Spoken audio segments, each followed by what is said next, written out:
2장 행정작용법 2-1장 행정입법 법규명령 풀겠습니다. 1번 행정입법 법적 성질에 관한 판례 입장으로 옳지 않은 것은, 이 문제는 제가 어떻게 푸는지 한번 보여드릴게요. 저는 다 안 읽거든요. 1번 선지 주택건설촉진법 시행령, 그리고 별표 1 딱 봤죠? 별표 1 보자마자 저는 대외적 구성력이 있다 라는 걸 이미 알고 있어요. 그래서 어쩌고 저쩌고 해서 대외적으로 국민이나 법원을 구속하는 힘이 있다, 이 말이 대외적 구성력이 있다는 거랑 같은 뜻이에요. 별표 1은 대외적 구성력이 있다 그랬죠? 맞는 선지. 2번 선지 청소년보호법 별표 6 딱 봤어요. 별표 6도 대외적 구성력이 있어요. 하지만 여기서 물어보는 건 과징금 처분 기준의 수액은, 이게 금액이란 뜻이고, 과징금 처분 기준의 금액은 최고 한도액이 아니라 정액이다라 그랬죠. 이건 틀렸어요. 항상 정액이냐 최고 한도액이냐 물어보면 최고 한도액이 옳아요. 그래서 얘는 틀린 선지다. 그리고 3번 저는 재산제세 사무처리 규정, 딱 이거 보자마자 저는 얘는 대외적 구성력이 있다라고 외우고 있어요. 그래서 쭉 봐서 대외적 효력을 갖는다 라고 하면 맞죠? 이게 대외적 구성력이 있다는 뜻이랑 같은 말이니까 맞는 선지다. 자, 4번 선지 도로교통법 시행규칙 딱 보고 별표 16 딱 보자마자 저는 별표 16은 대외적 구성력이 없다는 걸 알고 있어요. 그래서 어쩌고 저쩌고 해서 대외적으로 국민이나 법원을 기속하는 효력이 없다, 즉 대외적 구성력이 없다라고 얘기하고 있죠? 그러니까 맞는 선지죠. 저는 이렇게 풉니다. 자, 해설해서 자세하게 좀 설명을 드릴게요. 답은 2번이고, 자, 해설하겠습니다. 옳지 않은 것은, 문제들을 보면 시행령, 시행규칙, 행정규칙, 법규명령 여러 가지 단어들이 나오잖아요. 이런 단어들을, 이 단어들의 체계를 먼저 머릿속에 넣어놔야 돼요. 자, 먼저 행정입법. 행정입법은 뭐냐? 위임입법이랑 같은 말이고, 또 이 말은 행정부가 하는 입법 행위랑 다 같은 말이에요. 행정부가 하는 입법 행위, 즉 행정입법에는 뭐가 있냐? 법규명령과 행정규칙이 있어요. 행정입법 안에는 그 아래 개념은 법규명령과 행정규칙이 있고, 또 그 안에 법규명령 아래에는 대통령령과 총리령 부령이 있어요. 그리고 행정규칙 아래에는 훈령과 고시가 있어요. 자, 체계가 이해가 되시죠? 근데 이제 헷갈리는 이유가 뭐냐면 시행령, 시행규칙이 나오니까 헷갈려져요. 단어들이.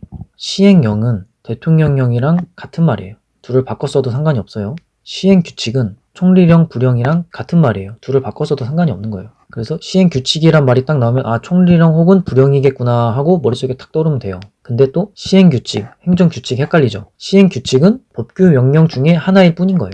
행정규칙은 법규명령과 같은 레벨에 있는 거고, 행정규칙의 예로는 훈령과 고시가 있는 거예요. 행정입법이 있고, 이 아래 법규명령, 그리고 행정규칙이 있고, 이 법규명령, 행정규칙은 같은 레벨이고, 이 아래 또 대통령령이랑 총리령, 부령이 있는 거예요. 그리고 행정규칙 아래 또 훈령과 고시가 있는 거예요. 이 체계를 잘 머릿속에 넣어놔야 돼요. 딱 보자마자 시행령 딱 보자마자 아, 얘는 대통령령이야. 시행규칙 보자마자 아, 얘는 총리령 혹은 부령이겠구나. 그리고 시행규칙은 법규명령의 예 중에 하나구나. 이게 탁탁 떠올라야 됩니다. 그리고 또 법규명령과 행정규칙에 대해서 좀 더 설명을 드릴게요. 법규명령은 대외적 구성력이 있어요. 국민과 법원이 법규명령을 따라야 돼요. 그게 대외적 구성력이 있다는 뜻이에요. 아까 법규명령의 예로 대통령령, 총리령, 부령이 있다 그랬고, 여기서 또 중요한 게 총리령, 부령 같은 말로 시행규칙은 판례, 판사가 판결을 내릴 때는 얘는 행정규칙이라고 판결을 내렸어요. 행정규칙은 대외적 구성력이 없단 말이에요. 총리령, 부령은 법규명령에 속함에도 불구하고 대외적 구성력이 없어요. 특이하죠? 이러니까 자꾸 문제가 나와요. 이 문제가. 다시 총리령, 부령, 즉 같은 말로 시행규칙은 형식적으로는 법규명령이지만 판례, 실제로는 행정규칙이고 대외적 구성력이 없다. 이렇게 알아두고 문제가 계속 나오니까 또 보자고요. 법규명령과 같은 레벨에 있는 행정규칙, 행정규칙은 대외적 구성력이 없어요. 대내적 구성력이 있어요. 같은 말로는 공무원만 준수하면 된다는 거예요. 공무원 준수 의무가 있어요. 대외적 구성력이 없다 그랬으니까 국민이나 법원은 이 행정규칙을 꼭 따를 필요는 없다는 거예요. 그 행정규칙의 예로는 훈령과 고시가 있다고 했죠. 이 체계를 머릿속에 탁 넣어놔야 돼요. 그리고 문제를 풀어야 됩니다. 물론 이 1번 문제를 푸는데 체계를 모른다고 해서 문제를 못 푸는 건 아니지만 이 체계가 갖춰져 있어야만이 선지들의 내용이 머릿속에 탁탁 들어옵니다. 자, 이제 1번 선지를 봅시다. 주택건설촉진법 시행령. 시행령 뭐라 그랬어요? 대통령령이라 그랬죠? 이 문제 푸는데 뭐 큰 도움은 되지 않지만 어쨌든 시행령이니까 대통령령이에요. 그래서 별표 1은 자, 여기서 형식상 대통령령이라 돼 있죠. 별표 1은 대외적으로 국민이나 법원을 구속하는 힘이 있다. 즉 대외적 구속력이 있다라고 하고 있다. 근데 제가 맞다 그랬어요.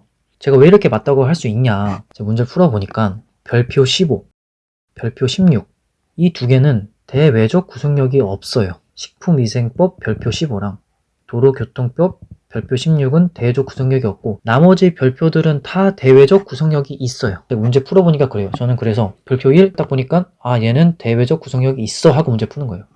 실제 문제 풀 땐 얘 보지도 않아요. 아 별표 1, 별표 15, 16 아니네? 대외적 구속력이 있네. 맞아. 이러고 넘어간단 말이에요. 자 그럼 2번 선지 가보자고요. 청소년 보호법. 자 최소한 무슨 법인지는 봐야죠. 별표 6. 별표 15, 16 아니네? 얘는 대외적 구속력이 있겠네? 라고 보려고 했더니 물어보는 게 다른 거죠. 이 과징금 처분 기준의 수액이, 금액이 최고 한도액이 아니라 정액이다. 항상 옳은 것은 최고 한도액이에요. 이 두 개 물어볼 때는 정액이다라고 했으니까 틀린 거예요. 최고 한도액이 맞습니다.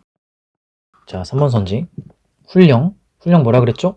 행정규칙이죠? 딱 보자마자 이렇게 떠올라야 돼요. 아, 훈령은 행정규칙이다. 대외적 구속력이 없다. 이렇게 딱 떠올라야 되는 거예요.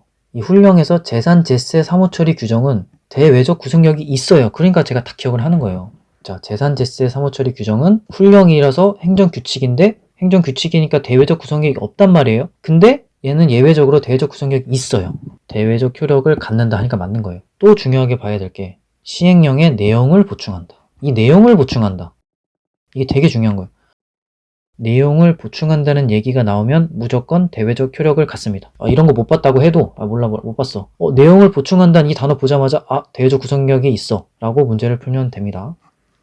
대외적 구속력이 있는 거 없는 거 제가 다 모아놨어요. 재산제세 사무처리 규정은 훈령이지만 대외적 구속력이 있어요. 그래서 문제를 풀면 되고 내용 보충 즉 행정규칙이 법령의 내용을 보충한다 이런 얘기가 나오면 얘는 행정규칙에서 법규명령으로 바뀌어요. 법규명령이 되고 대외적 구속력이 생깁니다. 내용을 보충한다는 말이 있으면 이 단어가 되게 중요한 거죠. 그러니까 행정규칙이라서 대외적 구속력이 없는데 대외적 구속력이 생기도록 바꿔준다는 거예요. 그러니까 되게 이 단어가 있냐 없냐에 따라서 대외적 효력이 있냐 없냐가 바뀌는 거죠. 다음 선지 4번 도로교통법 시행규칙. 자, 시행규칙 뭐예요? 총리령 혹은 부령이겠구나. 즉 얘는 법규명령이구나. 법규명령이지만 총리령 부령은 뭐라 그랬어요? 판례는 행정규칙이고 그래서 실제로는 대외적 구속력이 없겠구나. 이런 게 타사삭 떠올라야 돼요. 어쨌든 그렇고 별표 16 나왔죠? 제가 별표 15, 16은 대외적 구속력이 없다 그랬어요. 도로교통법 시행규칙 별표 16은 어쩌고 저쩌고해서 뭐 불용이라고 나와 있네요. 대외적으로 국민이나 법원을 기속하는 효력이 없다. 즉 대외적 구속력이 없다라고 얘기하고 있죠? 그러니까 맞습니다. 맞는 선지. 자, 적어놨죠? 식품위생법 별표 15, 도로교통법 별표 16, 대외적 구속력 없다. 제가 이렇게 긴 선지들 쉽게 푸는 방법 말씀드렸죠? 어렵게 풀려면 어렵게 풀 수 있는데 이렇게 쉽게 풀려면 진짜 쉽게 풀 수도 있는 거예요. 그리고 한 가지 더 말씀드리고 싶은 게 자, 선지를 보면 주택건설촉진법 시행령 별표 1은 어쩌고 저쩌고 해서 형식상 대통령령이므로 제가 이런 거 틀리게 안 된다 그랬잖아요. 얘가 대통령령이냐 총리령이냐 부령이냐 이거 안 해도 돼요. 중간 단계는 틀리게 안 내요. 선지에서 항상 시행령 별표 1이 이 결론 대외적 구속력이 있냐 없냐를 물어보는 거예요. 그래서 얘가 대통령령이다 총리령이다 부령이다 외울 필요는 없다. 물론 시행령이니까 대통령령이겠네요. 자, 그리고 여기서도 도로교통법 시행규칙 별표 16이 불령의 형식으로 되어 있으나 이 불령이냐 총리령이냐를 틀리게 내진 않아요. 그냥 얘는 중간 단계는 그냥 맞다고 생각하고 풀면 돼요. 즉 대충 읽어도 된다 이런 얘기를 하는 거예요. 대충 읽으면 된다. 결론만 보면 된다. 결론이 맞냐 틀리냐만 확인하면 된다는 얘기를 하는 겁니다. 다음 문제 보겠습니다. 2번 법규 명령에 대한 판례 입장으로 옳은 것은 자 1번 선지 조례에 대한 법률의 위임은 반드시 구체적으로 범위를 정하여 하여야 한다. 아닙니다. 조례는 반드시 구체적으로 범위를 정하지 않아도 돼요. 포괄 위임이 가능하다는 거예요. 같은 말로. 왜냐면 조례는 구의원, 시의원 이런 사람들이 제정을 한단 말이에요. 구의원, 시의원은 입법부 소속이에요. 그러니까 국민을 대표하죠. 그렇기 때문에 더 많은 자유가 있는 거예요. 포괄 위임이 가능하다. 범위를 정하지 않아도 조례는 제정할 수 있다. 이렇게 기억하시고 2번 선지. 국회 전속적 입법사항. 국회 입법사항이랑 같은 뜻이고 전에 했었죠. 국민의 기본권과 관련되기 때문에 국회의원들이 꼭 법률로 제정해야 한다. 그 말이죠. 같은 말로는 법률 유보랑 같은 말이었죠. 그래서 국회 입법사항은 입법자가 법률에서 구체적으로 범위를 정하여도 법규 명령에 위임될 수는 없다. 여기서는 위임이 되냐 안 되냐를 물어보죠. 위임될 수 있습니다. 그래서 틀린 선지. 구체적으로 범위를 정해서, 개별적으로 범위를 정해서 이런 단어가 있으면 법규 명령에 위임이 가능합니다. 자, 3번 선지. 법령의 위임 관계는 반드시 하위 법령의 개별 조항에서 위임의 근거가 되는 상위 법령의 해당 조항을 구체적으로 명시하고 있어야만 하는 것은 아니다. 자, 얘는 맞거든요. 상위 법령에서 하위 법령으로 위임을 했단 말이에요. 하위 법령에서 위임의 근거를 가져와야 될 거 아니에요. 근데 몇 조 몇 항?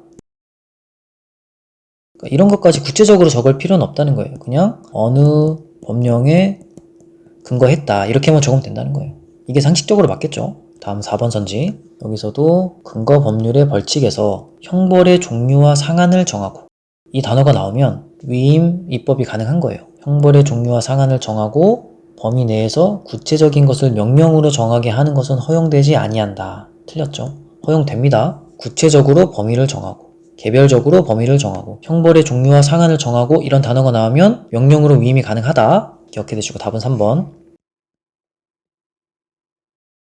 자, 해설하겠습니다. 옳은 것은 1번 선지. 조례는 포괄 위임이 가능하다 그랬어요. 구체적으로 범위를 설정하지 않아도 제정할 수 있다. 위임 법률보다 강한 처벌도 가능해요. 자, 상식적으로 어떻게 상위 법령보다 더 강한 처벌이 가능할까요? 말이 안 되잖아요. 그러니까 자주 나와요.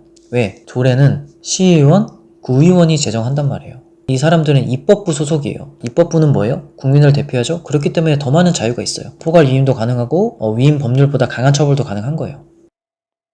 자, 2번 선지. 국회 전속적 입법 사항은 구체적으로 범위를 정해도 법규 명령에 위임될 수는 없다. 아니죠. 구체적으로 정하면 법규 명령에 위임될 수 있어요. 위임 명령은 같은 말로 법규 명령이고 구체적, 개별적 이런 단어가 나오면 위임은 대부분 허용이 돼요. 그 예로 구체적 범위를 정해서 개별적 범위를 정해서 형벌의 종류와 상한을 정해서 이런 말이 나오면 법규 명령에 위임이 됩니다. 하지만 상위 법령의 해당 조항을 구체적으로 명시할 필요는 없어요. 요거는 3번 선지죠. 법령의 위임 관계는 근거가 되는 상위 법령 해당 조항을 구체적으로 명시하고 있어야만 하는 것은 아니다. 이건 맞아요. 맞는 선지입니다. 요거만 외우면 문제가 다 풀려요. 4번도 마찬가지로 형벌의 종류와 상한을 정하면 구체적인 것을 명령으로 정하게 하는 것은 허용됩니다. 그래서 N 틀린 선지. 요 메모를 잘 기억해 둘 것. 자, 다음 문제. 3번 행정입법에 대한 설명으로 옳지 않은 것은 1번 선지. 위임의 근거가 없어서 법규 명령이 무효였다면 사후의 법 개정으로 위임의 근거가 부여되었다고 할지라도 무효이다. 아니죠. 위임의 근거가 없다가 위임 근거가 생기면 뭐라 그랬어요? 그때부터 유효한 법규 명령이 된다고 했죠. 그때부터 유효. 계속 나오죠, 이 문제. 2번 선지. 처벌 법규나 조세 법규는 다른 법규보다 구체성과 명확성의 요구가 강화되어야 한다. 상식적으로 맞죠? 처벌이나 조세는 국민에게 피해를 입히는 거잖아요. 그러니까 구체성이 있어야 되고 또 명확성이 있어야겠죠. 행정부 맘대로 처벌이나 조세를 부과하면 안 되겠죠. 다음 3번 선지.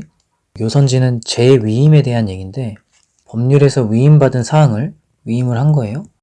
하위 법규 명령에 다시 위임하기 위해서는 이게 재위임인 거예요. 위임을 한 번 하고 또 위임하는 거.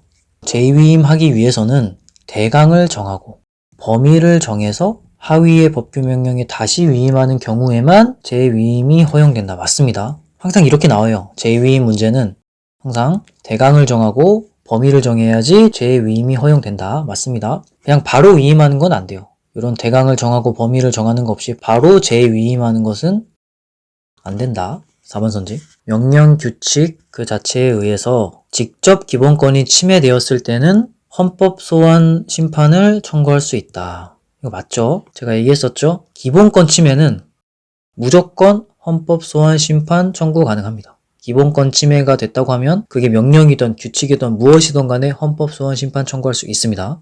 답은 1번. 자, 해설하겠습니다. 옳지 않은 것은 1번 선지. 요거 계속 나오죠? 위임 근거가 없었다가 위임 근거가 생기면 그때부터 법규 명령이 유효하다 그랬어요. 반대의 경우도 마찬가지였죠. 위임 근거가 있다가 위임 근거가 사라지면 그때부터 법규 명령이 무효입니다. 여기서도 위임 근거가 없어서 무효였대요. 근데 법 개정으로 위임의 근거가 부여되면 그때부터 유효한 거예요. 무효라고 했으니까 틀렸죠. 2번 선지. 처벌법규, 조세법규는 국민에게 피해를 입히는 거기 때문에 구체성과 명확성이 더 필요하다. 상식적으로 맞죠? 이해하고 넘어가면 됩니다. 3번 선지. 계속 같은 문장이 나오기 때문에 외우기만 하면 됩니다. 법률에서 법규 명령으로 위임을 했단 말이에요. 근데 여기서 또 예를 들면 행정규칙으로 또 재위임을 했단 말이에요.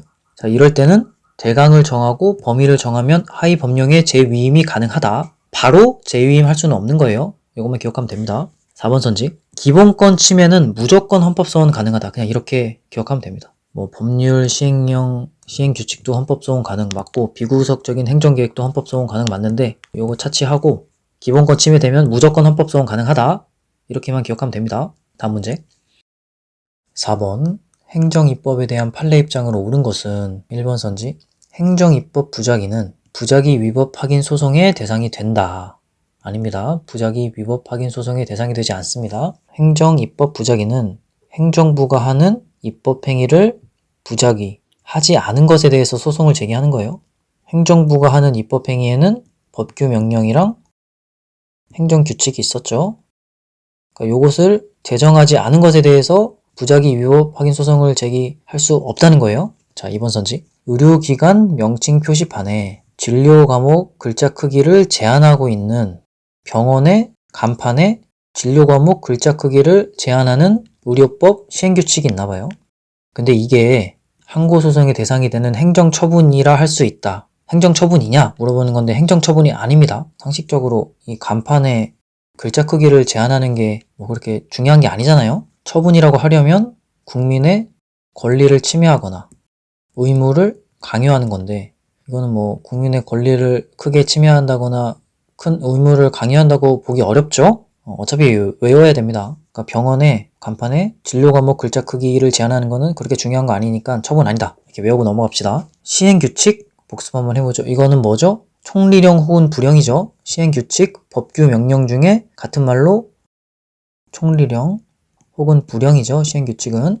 다음 선지. 또 나왔네요, 이거. 위임의 근거가 없어서 무효였더라도 사후의 법 개정으로 위임의 근거가 부여되면 그때부터 유효한 위임 명령이 된다. 맞죠? 근거가 없다가 근거가 생기면 그때부터 유효하다 그랬어요. 반대의 경우도 있었죠. 근거가 있다가 근거가 사라지면 그때부터 법규 명령은 무효가 되는 거라 그랬어요. 자, 4번. 국립대학의 대학 입학고사 주요 요강은 행정처분에 해당하지만 헌법소원의 대상인 공권력 행사에는 해당되지 않는다. 즉 헌법소원 대상이 아니다 라고 얘기하는 거죠. 근데 요것은 틀렸습니다.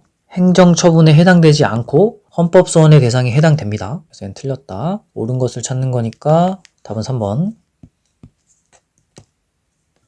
해설하겠습니다. 옳은 것은 1번 선지는 이 행정입법 부작위가 왜 나왔냐면 요 군법무관 보수에 대한 시행령의 입법 부작위 판례 때문에 나온 건데 그러니까 군 법무관 보수에 대한 시행령이 제정되지 않아서 군 법무관이 보수를 못 받았나 봐요. 그래서 부작위 위법 확인 소송을 제기했는데 이제 판결이 어땠냐? 부작위 위법 확인 소송을 제기할 수 없고 헌법 소원을 제기해야 된다. 이렇게 판결을 내린 거예요. 대통령 입법 부작위. 시행령이 대통령령이라고 그랬죠. 시행령은 같은 말은 대통령령. 이 대통령 입법 부작위는 국가배상 책임은 인정된다. 또 이렇게 얘기를 했어요. 요거 관련돼서 나오는 거는 요거 3개입니다. 헌법 소원이고 부작위 위법 확인 소송 할 수 없고 국가배상 책임은 인정된다. 요거 3개 외우시고 행정입법 부작위가 뭔지 얘기했죠. 행정입법, 법규 명령이나 행정규칙을 제정하지 않는 책임을 묻는 거예요. 근데 좀 궁금하잖아요. 왜 행정입법 부작위에 대해서 부작위 위법 확인 소송을 제기할 수 없냐 궁금하잖아요. 행정소송은 구체적 권리나 의무에 관한 것이에요. 그러니까 구체적 권리를 침해받았거나 어떤 의무를 강요당했을 때 제기하는 것이지 추상적인 법령의 제정에 대한 여부는 행정소송의 대상이 아니라는 거예요. 요 1번 선지를 외우기 위해서 좀 추가적으로 얘기했는데, 자, 이건 중요하지 않고 어쨌든 행정입법 부작위는 부작위 위법 확인 소송의 대상이 아니다. 요것만 외우면 됩니다. 3번 선지, 병원의 명칭 표시판에 간판에 진료 과목 글자 크기를 제한하고 있는 것은 행정처분이 아니다라. 요것만 기억하면 됩니다. 이제 나중에는 처분이냐 처분이 아니냐는 것도 물어보는데 그 중에 한 문제죠. 이 진료 과목 글자 크기는 여기 적지도 않았어요. 그냥 너무 저는 당연하다는 생각이 들어서 나중에 이 문제도 보기로 하고. 3번 선지, 또 나왔죠. 위임 근거가 없다가 위임 근거가 생기면 그때부터 법규 명령이 유효하다. 자, 4번 선지, 대학 입학고사 주요 요강은 행정처분이 아니고 헌법소원이 맞다 그랬어요. 이거 어차피 외워야 됩니다. 자, 관련된 거 모아놨어요. 교육부 장관 관련된 거, 대학 입학고사 요강, 처분 아니고 헌법소원 맞다. 학칙 시정 요구, 처분 아니고 헌법소원 맞다. 내신 성적 기준, 처분 아니다. 총장 직선제, 처분 아니다. 노동부 장관 관련된 거, 불합리 요소 개선, 처분 아니다. 외워야 됩니다. 문제 계속 나오니까 또 보기로 하고. 자, 그러면 얘네들도 헌법소원이냐 헌법소원 아니냐를 외워야 될까요? 아니어도 됩니다. 안 물어봅니다. 기출문제에서 물어보는 것만 외우면 됩니다. 저는 요것만 외웁니다. 왜냐면 다 처분이 아니잖아요. 얘네들만 헌법소원이 되니까 대학 입학 고사 요강, 요거는 헌법소원이 되고, 학칙 시정 요구, 요것도 헌법소원이 된다. 요거만 저는 외우고 나머지는 다 그냥 처분이 아니다. 이렇게 기억하고 있습니다. 다음 문제. 자, 5번. 행정입법에 대한 설명으로 옳지 않은 것은 1번 선지, 청소년 보호법의 위임에 따라 제정된 과징금 처분 기준은 그 기준에서 정한 과징금의 액수는 정액이 아니라 최고 한도액이다. 맞죠? 정액인지 최고 한도액인지 물어보는 것은 항상 최고 한도액이 맞다 그랬어요. 항상 나오는 게 요것만 나오는데 청소년 보호법의 과징금 액수는 최고 한도액이다. 요거 외우시고 2번 선지, 상위 법령에서 세부 사항을 시행규칙으로 정하도록 위임을 했는데 이를 고시 등 행정규칙으로 정했대요. 자, 이 경우에 이 고시는 대외적 구속력을 가지는 법규 명령으로서의 효력이 인정된다. 즉 대외적 구속력을 가진다. 이게 맞냐 틀리냐 물어보는 거죠. 대외적 구속력을 가지지 않습니다. 시행규칙은 총리령 혹은 부령이겠죠. 이 총리령 부령은 법규 명령이었잖아요. 이 고시는 행정규칙이고 법규 명령이 더 상위 법령이죠. 상위 법령으로 정하도록 위임했는데 하위 법령으로 정하면 얘는 대외적 구속력을 가지지 않습니다. 상식적으로 그렇죠. 그러면 이렇게 이해하고 외우면 됩니다. 다음 3번. 법률이 공법적 단체 등의 정관에 자치법적 사항을 위임한 경우에는 포괄 위임입법의 금지는 적용되지 않는다. 되게 말을 압축적으로 써놓은 거예요. 자, 이게 뭐냐면 공법적 단체는 조합이고 이 정관은 이 조합의 규칙 같은 거예요. 근데 이 자치법적 사항이 뭐냐면 토지 소유자의 동의 요건 그리고 동의 정족수, 얘를 자치법적 사항이라고 적어 놓은 거예요. 예전에 했던 문제 기억나시죠? 조합이 사업을 시행할 때 동의 요건, 동의 정족수는 포괄 위임입법이 허용된다 그랬죠. 그리고 토지 소유자가 사업을 시행할 때는 동의 요건과 동의 정족수를 포괄적으로 위임할 수 없다 그랬어요. 자, 그럼 여기서 이 말을 좀 이해해 봅시다. 포괄 위임입법 금지는 적용되지 않는다. 즉 포괄 위임 입법이 허용된다 이 말이죠. 자, 말을 해석해 보세요. 포괄 위임입법의 금지는 적용되지 않는다. 그러니까 금지가 적용되지 않는다. 허용된다 이 말이에요. 여기서는 맞는 선지죠. 여기서 토지 소유자가 사업을 시행한다는 얘기가 없으니까 조합이 시행하는 겁니다. 그러면 포괄 위임입법이 허용되니까 맞는 선지입니다. 4번 선지. 법령의 위임 관계는 위임의 근거가 되는 상위 법령의 해당 조항을 구체적으로 명시하고 있어야만 하는 것은 아니다. 맞죠? 이거 풀었던 문제죠? 어떤 상위 법령에 따라 위임한다 이렇게만 하면 되지 상위 법령의 몇 줄 몇 항까지 다 나열할 필요는 없다 그랬어요. 맞는 선지다. 틀린 것을 찾는 거니까 답은 2번. 자, 해설하겠습니다. 옳지 않은 것은 1번 선지. 항상 옳은 것은 최고 한도액이라 그랬어요. 정액이 아니라 최고 한도액이다 하니까 맞는 선지. 또 나온 김에 대외적 구속력이 없는 경우는 별표 15, 16이었고 나머지 별표는 모두 대외적 구속력이 있다 그랬어요. 자, 요거 기억하고 넘어갑시다. 2번 선지. 상위 법령으로 위임하라고 했는데 하위 법령으로 위임하면 대외적 구속력은 없습니다. 자, 선지에서는 시행규칙으로 위임하라고 했는데 행정규칙으로 위임했죠. 그럼 대외적 구속력이 없는 거예요. 근데 여기서는 대외적 구속력을 가지는 법규 명령으로서 효력이 인정된다니까 틀렸죠. 법령의 순서는 가장 상위 법령이 헌법, 그 아래 법률, 그 아래 법규 명령, 그 아래 행정규칙이 있습니다. 행정규칙에는 훈령이랑 고시가 있다 그랬죠. 다음 3번 선지. 요건 아까 자세하게 설명을 했으니까 포괄 위임 입법 뭐라 그랬죠? 위임 입법을 할 때 법률에서 법규 명령이나 행정규칙으로 위임을 할 때 위임하는 범위를 한정하지 않고 포괄적으로 위임하는 거라 그랬어요. 3번 선지에 대한 내용은 조합이 사업을 시행할 때 토지 소유자의 동의 정족수 동의 요건은 포괄 위임 입법이 허용되는 거고 토지 소유자가 직접 사업을 시행할 때는 동의 정족수 동의 요건을 포괄 위임 입법 할 수 없다는 거였어요. 포괄 위임 입법이 금지되는 거예요. 여기서는 법률이 공법적 단체, 이게 조합이고 조합의 정관에 규칙 같은 거라 그랬죠. 자치법적 사항, 이게 바로 토지 소유자의 동의 정족수 동의 요건을 뜻합니다. 포괄 위임입법 금지는 적용되지 않는다. 즉 포괄 위임입법이 허용된다 이 말이죠. 금지가 적용되지 않으니까. 그래서 얘는 맞는 선지다.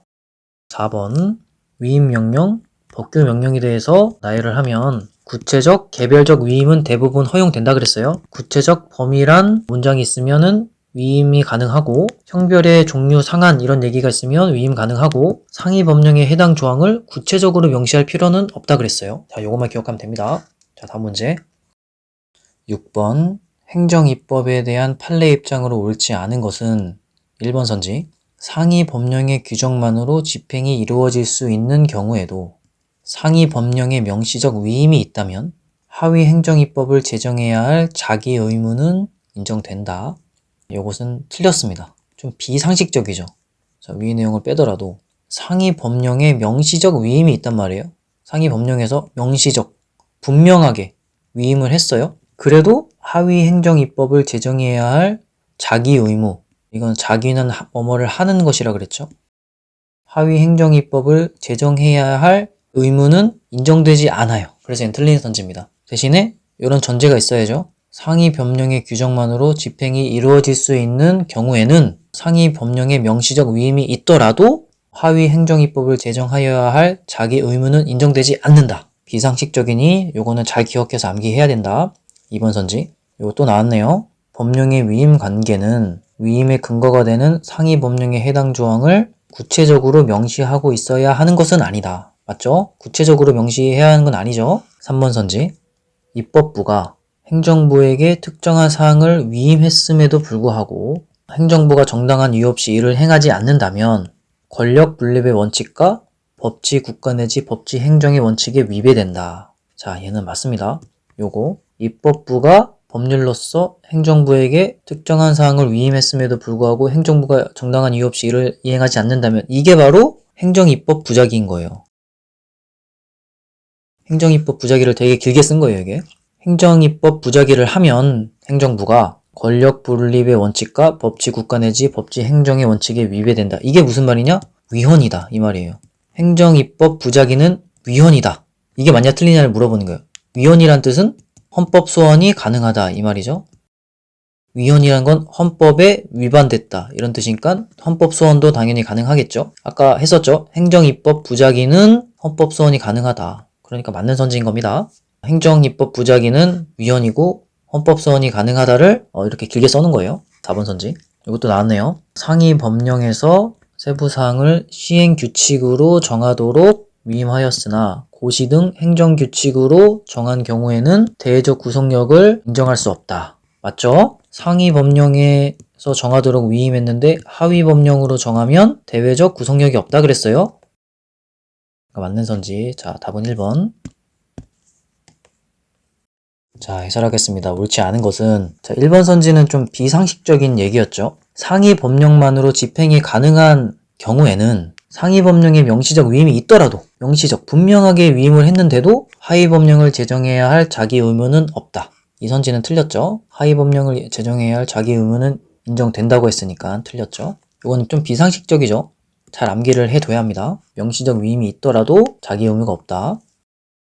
2번 이거 또 나왔네요. 위임 명령 관련된 거 구체적, 개별적 이런 단어가 나오는 위임은 대부분 허용이 된다 그랬죠. 구체적 범위 나오면 위임 가능, 형벌의 종류와 상한 나오면 위임 가능, 상위 법령에 해당 조항을 구체적으로 명시할 필요는 없어요. 그렇죠? 얘는 맞는 선지다. 구체적으로 명시하고 있어야 하는 것은 아니다 그랬으니까.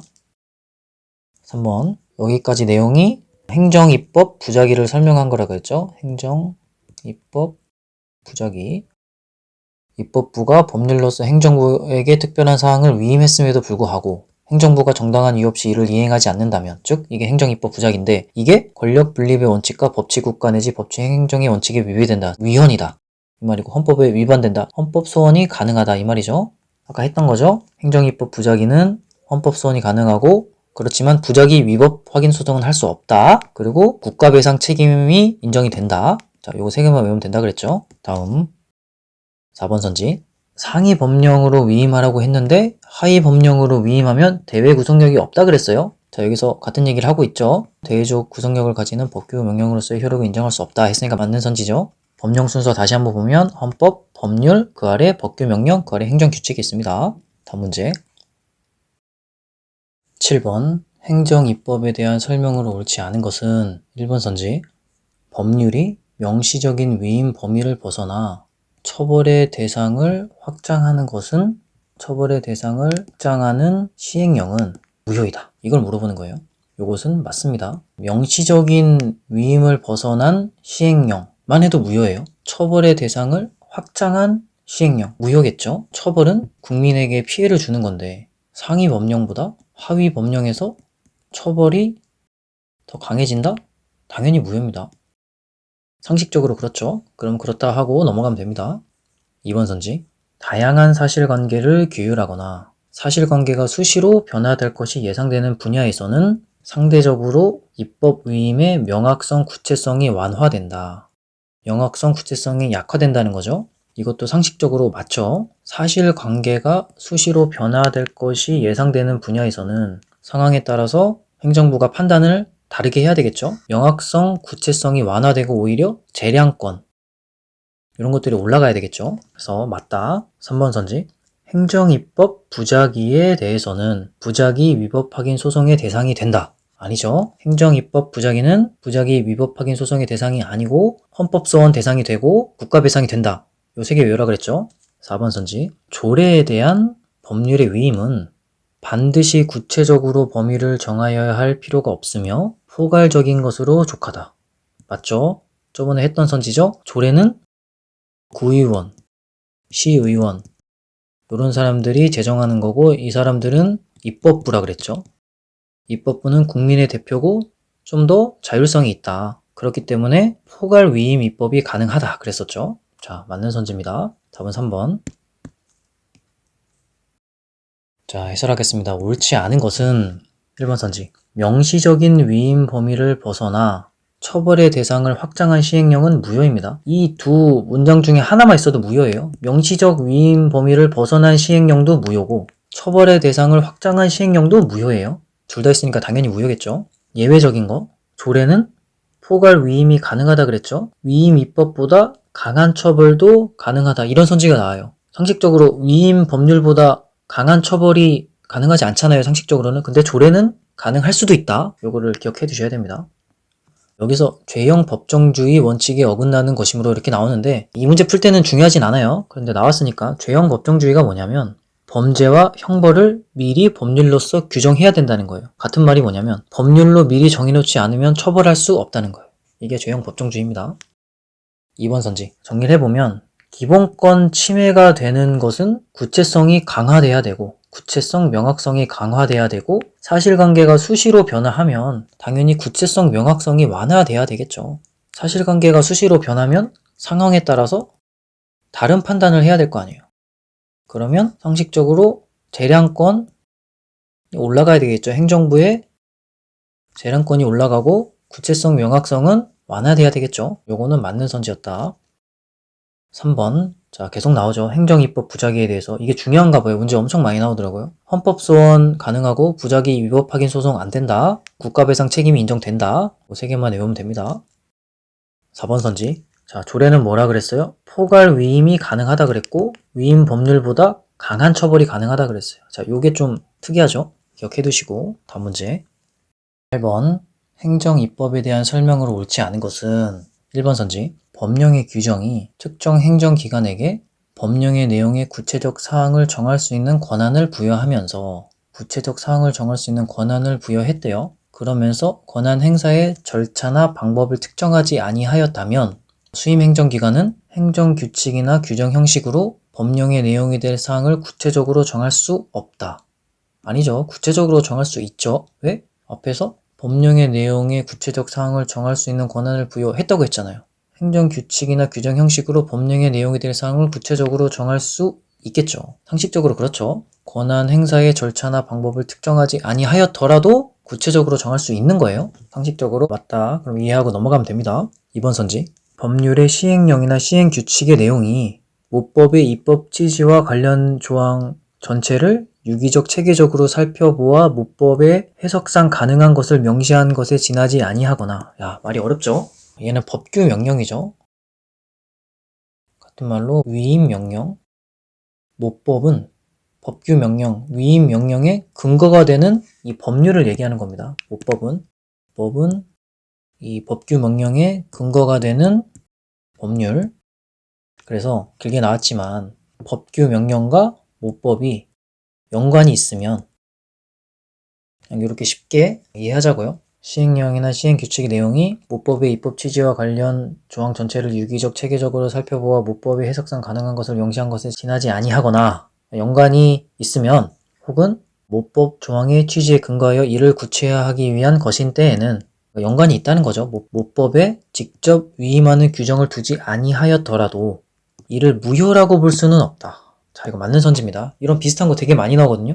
이렇게 길게 써놨지만 결국 법규 명령이 모법과 연관이 있으면 무효라고 볼 수는 없다. 이 말을 하는 거예요. 이거는 맞는 선지입니다. 해설해서 조금 더 설명을 드릴게요. 3번 이것도 나왔죠. 입법부가 법률로서 행정부에게 특정한 사항을 위임했음에도 불구하고 행정부가 정당한 이유 없이 이를 이행하지 않는다면 야 이게 뭐라 그랬죠? 행정입법 부작위라 그랬죠. 행정입법 부작위 행정입법 부작위는 권력 분립의 원칙과 법치 국가 내지 법치 행정의 원칙에 위배된다. 즉 위헌이다. 같은 말로 헌법 소원이 가능하다. 자, 이건 맞는 선지죠. 4번 대통령령을 제정하려면 국무회의 심의와 법제처 심의를 거쳐야 한다. 자, 이것은 맞습니다. 해설해서 좀 설명을 드릴게요. 답은 1번. 자, 해설하겠습니다. 옳지 않은 것은 1번 선지. 구체적 사항을 정할 수 있는 권한을 부여했으면 행정규칙으로 구체적 사항을 정할 수 있다는 거예요. 이건 틀린 선지죠. 구체적 사항을 정할 수 없다고 했으니까. 권한 행사의 절차나 방법을 특정하지 아니하였더라도 법령의 내용의 구체적 사항을 정할 수 있는 권한을 부여하였으면 행정규칙이나 규정 형식으로 법령의 내용이 될 사항을 구체적으로 정할 수 있는 거예요. 상식적으로 그러니 그렇다 하고 외우면 됩니다. 2번 선지. 자, 이거 되게 긴데 이런 비슷한 선지 되게 많이 나오거든요. 어떻게 기억하면 되냐면 법규 명령은 뭐가 있죠? 시행령, 시행규칙이 있죠? 시행령은 뭐예요? 대통령령이랑 같은 거고 시행규칙은 총리령, 부령이랑 같은 거였죠? 그래서 법규 명령이 모법과 연관이 있으면 무효가 아니라는 거예요. 이렇게 기억하면 쉽습니다. 되게 길잖아요? 모법의 해석상 가능한 것을 명시한 것에 지나지 아니하거나 모법 조항 취지에 근거하여 구체화한 것일 때에는 그러니까 모법과 연관이 있다는 거죠. 이때는 무효라고 볼 수는 없다. 맞습니다. 그냥 이렇게 기억을 하세요. 위임 규정이 없더라도 모법에 관하여 직접 위임하는 규정을 두지 아니하였더라도 모법에 저촉될 여지가 있더라도 그러니까 저촉이라는 것은 모순된다 혹은 위반된다 이런 거거든요. 모법과 위반될 여지가 있더라도 모법과 모순될 여지가 있더라도 무효는 아니라는 거예요. 연관이 있으면. 요거 자주 나오니까 기억해두고 모법은 법규 명령의 근거가 되는 법률입니다. 무효라는 것은 일반인이 위법하다고 인식할 정도예요. 무효라고 얘기하면 아주 명백하게 잘못됐다고 하는 거예요. 그래서 무효가 되기는 쉽지 않습니다. 무효는 아니라고 하는 거예요. 3번 선지. 요거는 입법부가 법률로서 행정부에게 특정한 사항을 위임했음에도 불구하고 행정부가 정당한 이유 없이 이를 이행하지 않는다면 이게 뭐라 그랬어요? 행정입법 부작위라 그랬죠? 행정입법 부작위는 헌법 소원이 가능하고 부작위 위법 확인 소송이 안 되고 국가배상 책임 인정된다 그랬죠? 근데 여기서는 권력 분립의 원칙과 법치국가, 법치 행정의 원칙에 위배된다. 즉 위헌이다. 같은 말은 헌법 소원이 가능하다 이 말이죠? 그러니까 맞는 선지다. 4번 선지. 이것은 대통령령이랑 총리령 부령만 비교해서 외우면 돼요. 총리령 부령은 법제처 심사만 하면 제정할 수 있는데 대통령령은 법제처 심사도 받고 국무회의 심의도 거치고 국회 상임 및 제출까지 해야 돼요. 자, 그냥 이거 다 외우지 말고 대통령령은 총리령보다 상위 법령이잖아요. 좀 더 제정하기 까다롭고 복잡하다. 이렇게 기억하면 됩니다. 그래서 대통령령을 제정하려면 국무회의 심의와 법제처 심사를 거쳐야 한다. 맞습니다. 다음 문제.